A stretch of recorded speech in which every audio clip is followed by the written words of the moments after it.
Before we dive in, I need to get one thing out of the way. I'm not telling you to quit Genshin. This isn't an attack, it's just my personal experience with Genshin and how I feel about it.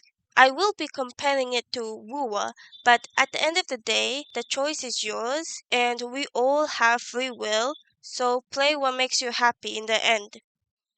Let's start with the basics. I stopped playing catching 3 years ago. Why? Because it felt like the devs just stopped listening. Remember when we begged for the skip button for years? We asked for a way to breeze through the dialogues we'd already read. What did we get? Excuses. It's part of the immersion. Bullshit. As a free-to-play player, the barrier to entry became more insulting. You're grinding permagens like your life depends on it, only to lose 50-50s that felt rigged, while banners rotate to new characters you can't afford. And the ones you did pull, they've already lost the value because the meta shifted, and now you're forced to pull for another new character just to make your old team work.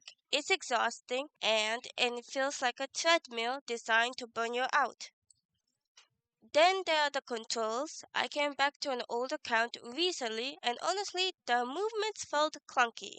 In 2026, other games have fluid, responsive combat that feels like an extension of your brain. Genshin still feels like you're fighting the camera half the time. Try dodging in Genshin versus Wuwa. In Wuwa, you feel powerful, you feel fast. In Genshin, you feel heavy. Now, maybe I've just gotten rusty over the years. Maybe my skill issue is showing. But here's the thing, when you come back to Genshin after playing Wuwa, NTE, ZZZ, or even Honkai Star Rail, the difference is night and day. It's not just me, it's the game feeling updated.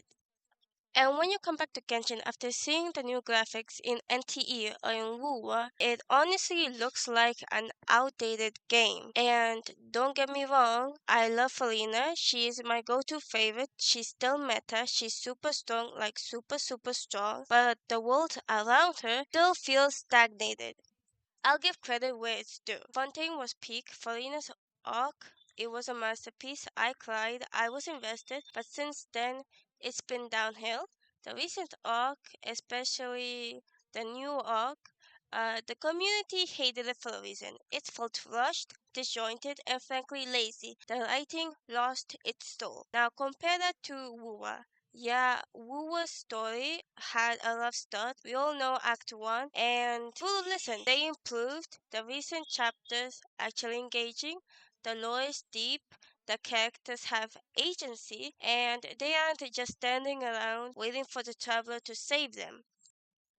Now, here's the thing that really bugs me is that the double standards with Kuro and Mihojo. When Mihojo messes up or slips up, like the weird asset reuse or suspicious art pattern or whatever, the community goes like, oh, it's just a mistake. Don't be so negative. But when it comes to Kuro, if they sneeze wrong, they say, oh, it's AI generated. They copied Genshin, they copied Honkai Star, they copied ZZZ. And like, I have heard news that ZZZ and Honkai Star have copied from other games. And they don't take accountability that they need. Stop protecting these companies. They are not your friends. They are businesses, and when they give us crumbs like a few extra Primogens, we act like we won the lottery. Thank you, Mihojo. No, don't do that. Demand better. Criticize the game that you love. Loving Genshin doesn't mean ignoring its flaws. It means wanting it to be better than this greedy, complacent mess it's becoming. I want to talk about the collab about Genshin Impact and Honkai Star Rail. I forgot about Aloy. Like, does anyone else remember her? I completely forgot about her. I think Genshin did a bad job on promoting her because I think she would have been a good character, but they just didn't promote her that much. And on Honkai Star Rail, there was Fate Stay Night, and almost everyone hated it. They mostly said, "Why are we in Britain? Why are we in fucking Britain?" It was almost everything was the same. Saber's home was just the trees they just put over there, and boom, we're in Britain. And everything was in memory. So the choices you made, they weren't important at all. I love Genshin, I do. It gave me hundreds of hours of joy, but love isn't blind. And right now, Genshin feels like a relationship where one person stopped trying years ago and the other keeps making excuses for them. I'm not staying out of loyalty. I'm not staying out of fear of missing out. I'm playing what respects my time, my money, and my intelligence. And right now, that's not Genshin. And I want you to know that just loving a game, that doesn't mean that you can't be critical of it. You can be critical of it.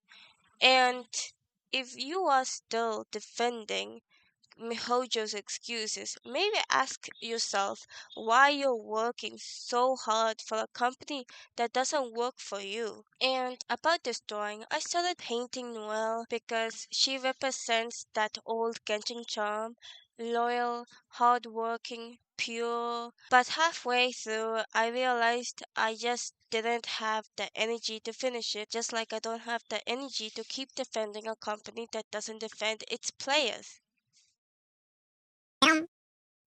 Thanks for watching. Let me know in the comments if you're team toxic positivity or team critical love.